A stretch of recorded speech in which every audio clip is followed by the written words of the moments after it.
Muchas gracias. Algunos estaban pidiéndome alguna entrevista o reacción y les ofrecí que estaría aquí este día, que es el día que sesiona la comisión permanente y que hay varios temas en la agenda social, en la agenda política. Si tienen alguna pregunta, estoy a sus órdenes. Sí, presidente, le pregunta Claudia Flores Barreto de Noticieros Televisa. ¿Cómo está, senador? Buenas tardes. Preguntarle, ¿ya salían sus compañeros de bancada a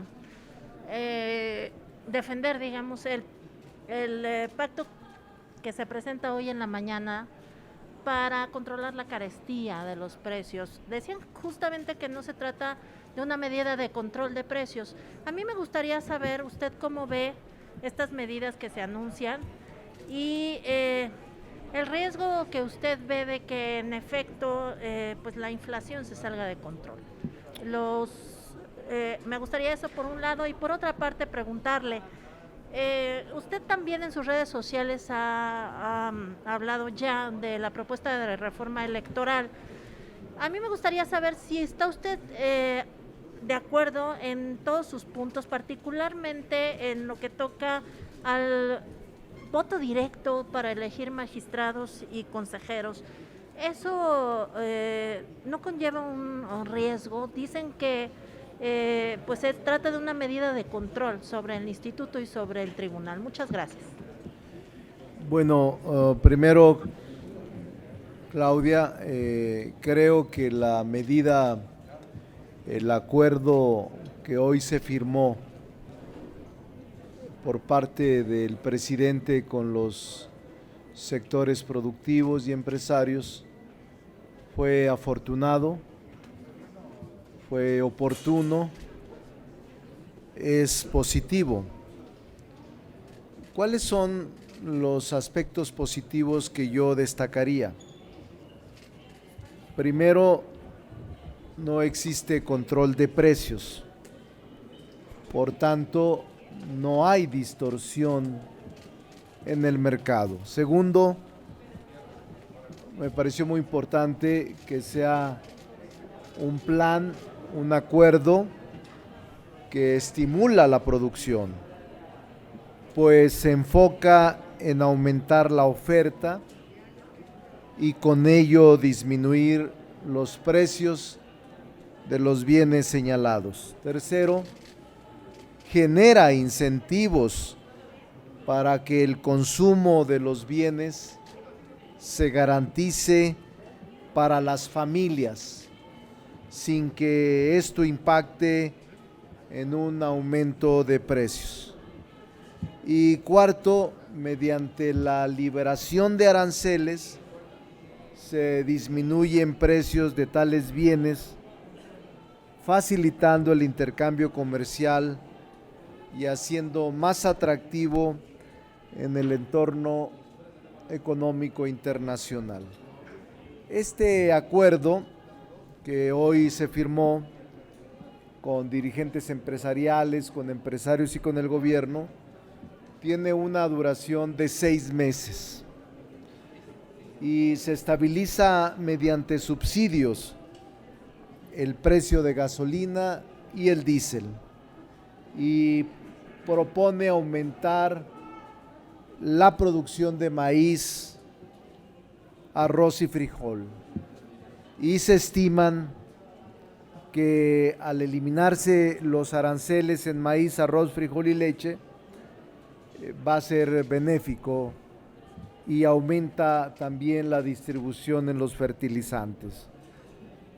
Una cosa importante que yo podría destacar es que se elimina la cuota compensatoria para la importación de sulfato de amonio y se fortalece la seguridad en carreteras para evitar el robo de mercancías.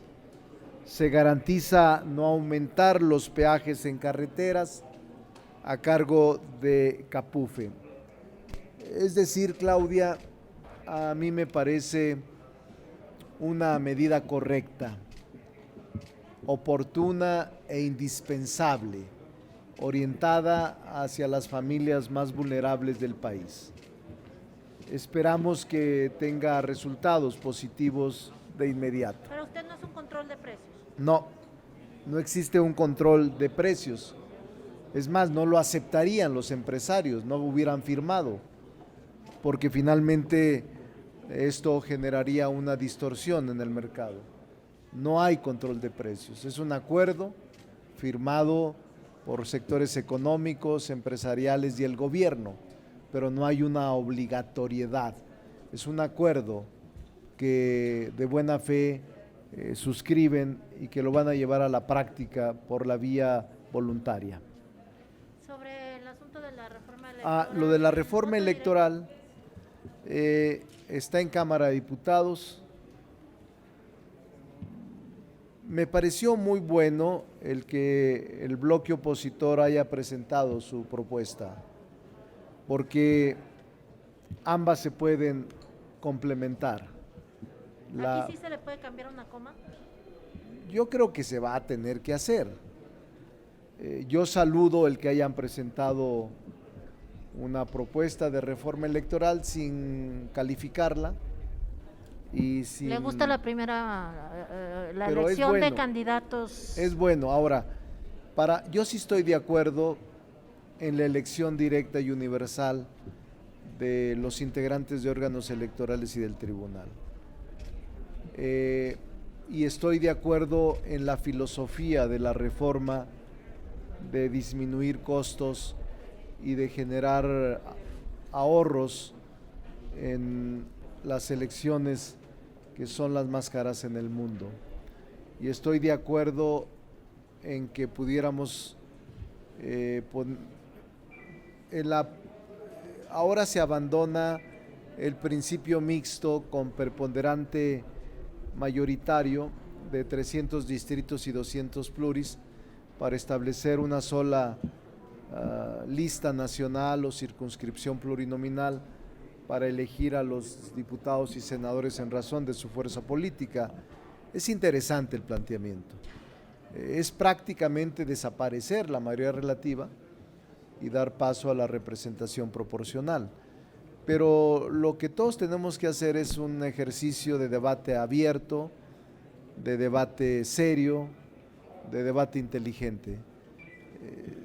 Habiendo diálogo va a haber reforma. Oiga, pero ¿no le parece una medida de control? Porque expresidentes de lo que fue el IFE, el propio presidente del INE, especialistas académicos, han señalado que se trata de un intento por controlar y restarle o eliminar la autonomía del hoy Instituto Nacional Electoral y cambiar las reglas del juego cuando viene una elección presidencial, porque normalmente se presentan en elecciones intermedias estas propuestas. Sí. ¿Usted qué responde a esas críticas específicas? Sí, yo les diría que no es así. Yo he participado en muchas reformas electorales y todas ellas han tenido una repercusión importante, desde 1989-90, cuando se creó por vez primera el órgano electoral independiente y autónomo, y es para mí una evolución de lo que han sido los institutos electorales que organizan las elecciones. ¿No es un control? No me parece que sea un control, es una exageración afirmar eso. No habría forma de controlar a quienes surgen de un proceso legitimado por la sociedad, por elección popular. No habría tal cosa desde mi punto de vista. Pero es que quienes finalmente son los que resultarían postulados, porque se cuestiona que ahí estaría la mano de los partidos, sobre todo del partido mayoritario. Las propuestas son a petición o a intervención de los órganos de los poderes de la Unión, órganos del Estado convertidos en poderes de la Unión. No hay posibilidades, es muy complicado, es muy difícil. Yo creo que eso garantiza que sean imparciales, probos y honestos, el que sean por elección popular. Finalmente, ¿le gusta la elección primaria que se plantea desde la oposición para elegir a sus candidatos presidenciales? Siempre he luchado por eso y creo que es una buena propuesta. La siguiente pregunta es de Gerardo Segura de Azteca Por cierto, Noticias. felicidades por su cumpleaños ayer. Muchas pero lo que le puedo reclamar es que no nos invitó a nadie. Todavía estamos a tiempo. Ah, bueno. Al ratito el pastel, entonces, ¿no? Es un compromiso, me imagino, senador. Sí, claro. Oiga, senador, quisiera preguntarle sobre este plan antiinflación del presidente López Obrador. Se dice que esto no va a funcionar, que está destinado al fracaso porque pues no va directamente a impulsar el crecimiento económico y que no atrae la inversión extranjera privada, la inversión privada nacional incluso, que se ha atacado la inversión. Entonces, que esto pues no genera empleos y está destinado al fracaso. Hace un ratito los legisladores de oposición dicen que se parece al modelo neoliberal para atacar la inflación de Salinas de Gortari o de Miguel de la Madrid, que sea su No, opinión al yo no creo eso. Yo creo que es un plan novedoso, es un plan necesario, porque el presidente de la República está preocupado por la gente que más sufre, los que menos recursos tienen, los que dependen de su salario mínimo, y el acuerdo que se ha firmado va orientado fundamentalmente hacia ellos. Por eso yo no creo eso, sostengo que es adecuado, correcto y oportuno. Pero no debería atacar más, es decir, ir más a apoyar el crecimiento económico Sí, y todas las variables que... yo creo que ese es el primer acuerdo, pero vendrán otros. Pero lo que a mí me gusta de este plan y de este acuerdo es la voluntad de los sectores económicos, empresariales y el gobierno. Lo que México necesita son acuerdos.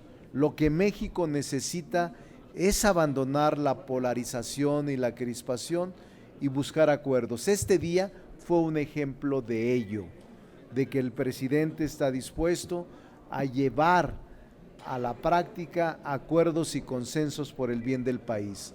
Y enseguida seguramente va a ser el de la productividad, el de la inversión extranjera, el de la seguridad jurídica, el del Estado de Derecho y el de la convivencia pacífica y racional. Oiga, senador, en relación a la reforma electoral, pues mucho se ha criticado de que es muy cara, pero pues se habla también de que ustedes mismos propiciaron o impulsaron el que haya muchas garantías para que esta elección pues sea transparente, sea limpia, y por eso, bueno, es cara porque pues las boletas son muy caras, hay un padrón electoral que también es caro, entonces que se garantiza que pues haya certidumbre, ¿no? Y claridad, Sí. transparencia. Entonces, Sí. que porque ahora pues van en contra de esto, ¿no? No. Cuando se gasta más en obras que realmente no se ha verificado que funcionen o que Sí. pudieran funcionar, se Sí. gasta más en obras pues que a lo mejor no son las adecuadas. La desconfianza ciudadana durante muchas décadas, la presencia de fraudes electorales recurrentes nos llevó hasta esto, nos llevó a tener una estructura electoral excesiva y pesada por la desconfianza. Y ahora que hay respeto por el voto popular, que no hay compras de votos y que no hay acarreos permitidos por la ley o que no hay intromisión de dinero ilícito, creo que puede aligerarse a los órganos y puede generarse mayor confianza en los procesos. Por eso fue el origen de este aparato costoso y pesado. Ahora el gobierno plantea aligerarlo, depende de los legisladores si lo aceptan o no. Muy bien, senador, ¿qué le dice a usted el que no haya sido mencionado entre los posibles aspirantes? Se mencionó a la presidencia, se mencionó a Claudia Sheinbaum, a Dan Augusto, a Marcelo, pero pues, ¿qué pasa con Ricardo Monreal?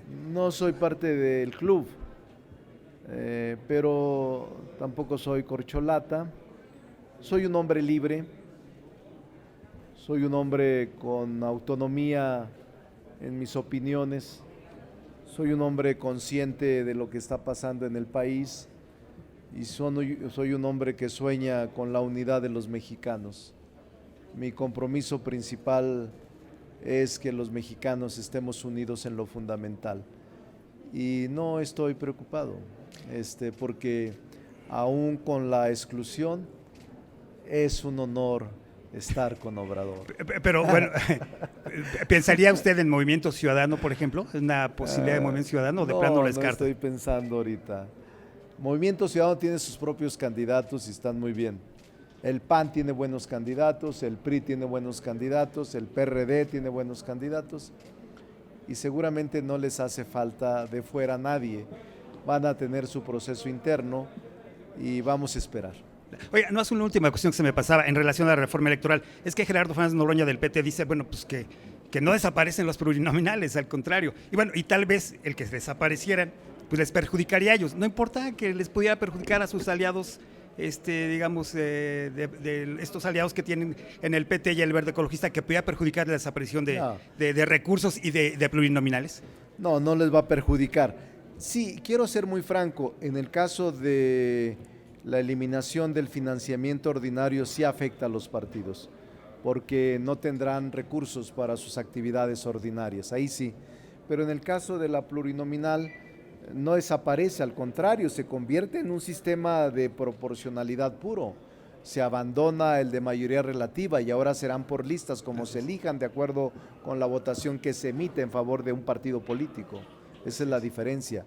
Pero yo no le veo dificultad, creo que puede transitar y está madura la sociedad para que los partidos políticos puedan tener la representación que la sociedad quiere. Si el partido que funcione, pues que prevalezca, el que no, pues que desaparezca. Así es. Puede ser. Alfredo Flores de News México. Gracias. Don Ricardo, buenos días o tardes.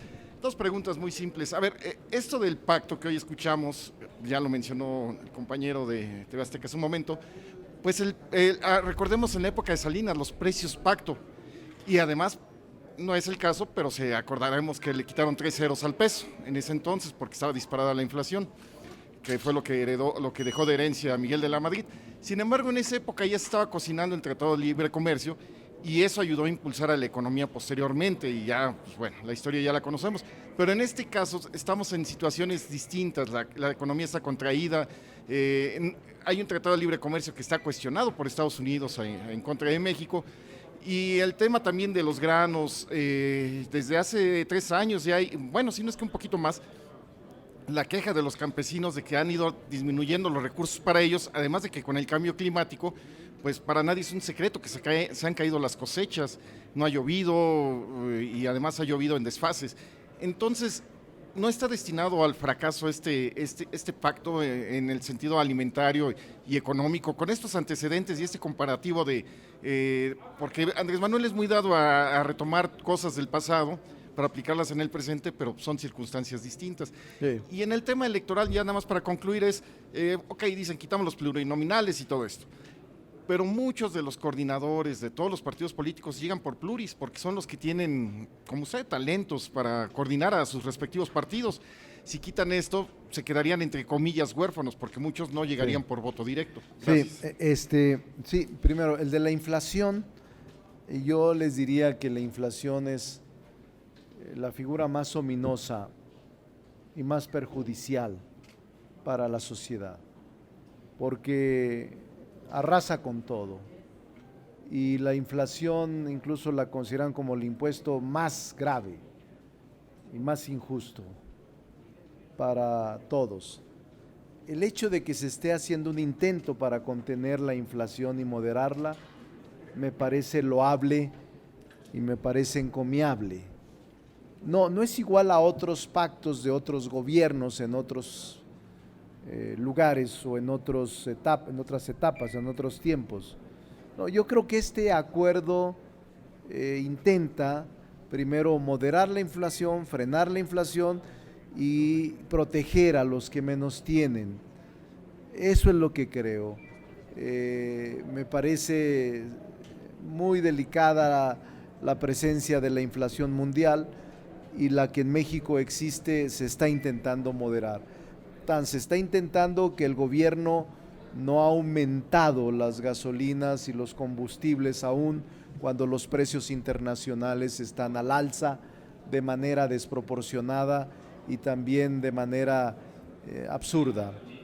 Ahora bien, en el caso electoral, no, al contrario, si ahora hay algunos plurinominales en la lista nacional o en las 5 circunscripciones, el partido político podrá proponer a sus mejores cuadros en una lista nacional.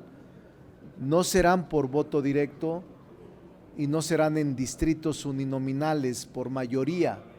Al contrario, se distribuyen en razón del voto que obtenga el partido y de acuerdo con el número en la lista que se tenga. Es decir, se abandona el principio de mayoría relativa, los distritos uninominales, y solo se queda una figura de representación proporcional en los estados, en el país, y se asignan diputados de acuerdo con la lista que inscribe el partido político respectivo. Entonces no hay votación directa para un diputado o un senador. El planteamiento es prácticamente convertirlo todo en plurinominal. Carmen Arellano, de Ecos de México. Carmen. Hola, senador, buenas tardes. Veamos la agenda internacional. Senador, en próximos días se va a realizar lo de la Cumbre de las Américas y el presidente Andrés López Obrador hizo una solicitud al presidente Biden de que incluya a los otros países que no están incluidos. Y siempre sigue siendo el tema que pues no se puede tomar también, siguen las caravanas, sigue muy fuerte la migración, próximamente tendremos otra, y hay lugares a donde los que llegan a pedir apoyo a México no son atendidos. ¿Qué le han comentado el canciller y qué opinión tiene de esto? Me gustaría saberlo. Gracias, senador. Y próximamente mañana es 5 de mayo, una fecha muy importante para la comunidad mexicana. ¿Qué mensaje le mandaría? Un saludo a la comunidad mexicana en Estados Unidos. En Estados Unidos celebran como día grande, como un día trascendente y de suma importancia el 5 de mayo. Es histórico, es tradicional, hay grandes marchas en Chicago, en Los Ángeles, en Texas, en California. En muchas partes de la Unión Americana celebran en las embajadas o en las calles la fecha del 5 de mayo, con motivo de la batalla de Puebla. Y a todos les mandamos un abrazo y un saludo afectuoso desde México, desde el Senado de la República. Y sobre la agenda internacional, sí, Carmen, el presidente planteó que pudieran incluirse a otros países que no están invitados a la Cumbre de las Américas a llevarse a cabo en Los Ángeles.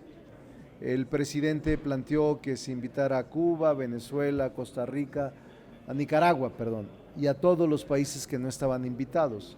Creo que es una petición correcta, es una petición justa, que no excluyan a ningún país. Sin embargo, Estados Unidos tiene sus propios criterios y no creo que vayan a mover su posición de no invitación a determinados países. Es un esfuerzo, es una gestión que el presidente mexicano ha hecho, con el que coincidimos, compartimos y que acompañamos los senadores de la mayoría en México.